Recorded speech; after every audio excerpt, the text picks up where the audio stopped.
Good morning po sa ating lahat mga ka-agri at welcome na naman po kayo dito sa aming channel. So, sa ngayon ay papunta po tayo sa ranging area ng aming mga alagang heritage chickens. So, kahapon kasi mga ka-agri ay dinispose ko na po lahat ng ating mga alagang heritage chickens.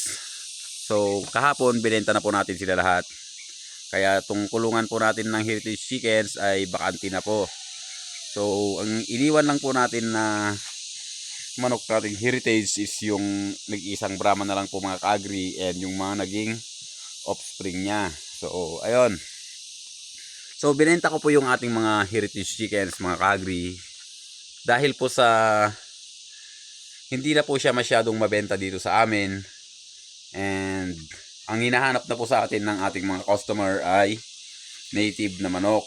So, wala naman po tayong problema sa heritage chickens. Maganda po siyang alagaan and talagang maganda po siya mga ka-agri. So, ang naging problema kasi mga ka-agri, dahil po sa naging kasikatan niya nung mga nakaraang taon, ay talagang sobrang napakarami po ang nag-alaga ng heritage chickens.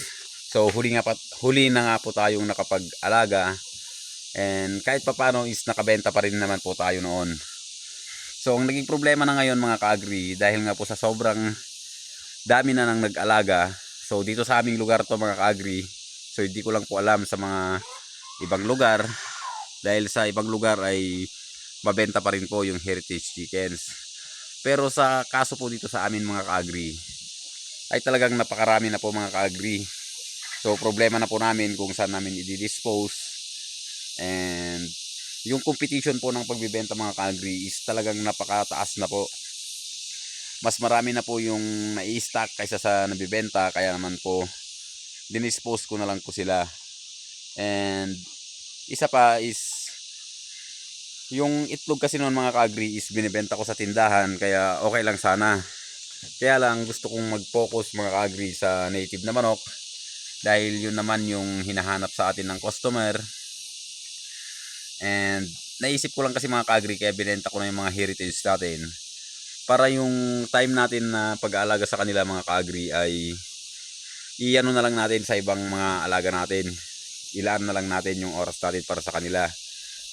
Dahil alam naman natin mga ka-agri ay hindi naman po ganun basta-basta mag-alaga ng heritage chickens. Lalong-lalo na po ay nagbabase lang po tayo sa commercial feeds. So medyo may kamahalan po yung commercial feeds. Kaya isa rin po yun sa dahilan mga ka-agri. Kaya tinigil ko na po yung pag-aalaga ng heritage chickens. So binenta ko na po talaga sila lahat.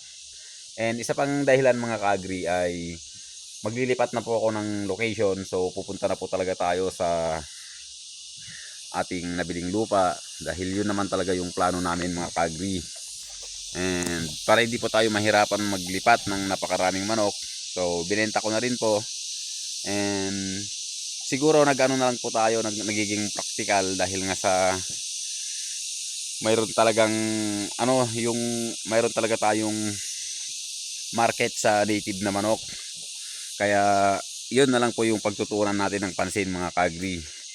And itong mga native na baboy natin mga ka-agri is pinag-iisipan ko na rin pong i-dispose, unti-unti i-dispose. Para makapag po tayo, makapag focus na lang po tayo sa gusto nating alagaan. And may bigay po natin yung sapat na oras na kailangan ng ating mga inaalagaang hayop. So maiwan po dito yung mga tupa, kambing, and yung native na manok po natin. So ayun po yung mga iwanan natin. So dito naman po sa yung sinasabi ko kanina na gusto nating unti-unting i-dispose na rin itong ating mga native na baboy. Dahil nga po yung gusto kong maging alagaan is yung white na lang po mga ka-agri. Doon ko gusto mag-focus. So mag-aalaga po tayo ng mga inahin para mag-supply po tayo ng mga biik. So yun po yung plano. So kaya abangan nyo po mga ka-agri. So yun lang po yung pinaka dito sa ating video ngayong araw is yung mga alaga nating heritage chickens ay dinispose na po natin mga ka-agri. So inuulit ko po, hindi ko po tinanggal yung mga heritage chickens dahil pangit silang alagaan. So hindi po, tinanggal ko po sila dahil nagiging practical lang po tayo.